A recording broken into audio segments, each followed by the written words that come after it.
Yo, yo. It's Nando Fire, aka my teacher music. Big up Killer Mix. Yeah. Ndinoziva kuti ndakabawa nsina chandi nacho, ende mukuva ndinongena nsina chandi nacho, pati pasi pano kulalama nsina chandi nacho, andingazvikoni mwari wangu zvinoneso, ndipenye zvino zvingo zvangu, ndamo andisadi kuti ite yangu, mumweyo mangu munogala muno shungu, yokuti ndinotenga rini movha yangu,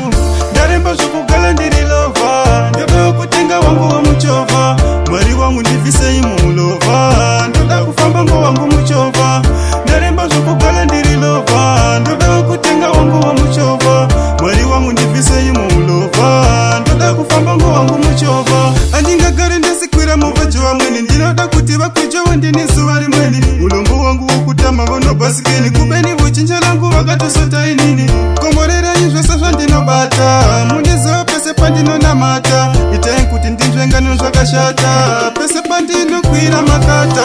ndaremba zvokugala ndiri lova, ndoda kutenga wangu wamuchovha, mwari wangu ndibvisei mulova, ndoda kufamba ngo wangu muchovha, ndaremba zvokugala ndiri lova, ndoda kutenga wangu wamuchovha, mwari wangu ndibvisei mulova, ndoda kufamba ngo wangu muchovha, ndaiti ndikandoshanda ndinobudirira, bati nguva yareba ndisitsvingisira, pandinomukisira varipo vanosala vakavata, bati ndivona futi vari kubudirira, ndinomuka mangwanani kuno mbute, ndisitsvaka chingaita kuti mburi yangu igute, handidi kuti vana vangu vanyunyute, ndamoyata kuti inini ndipute-pute,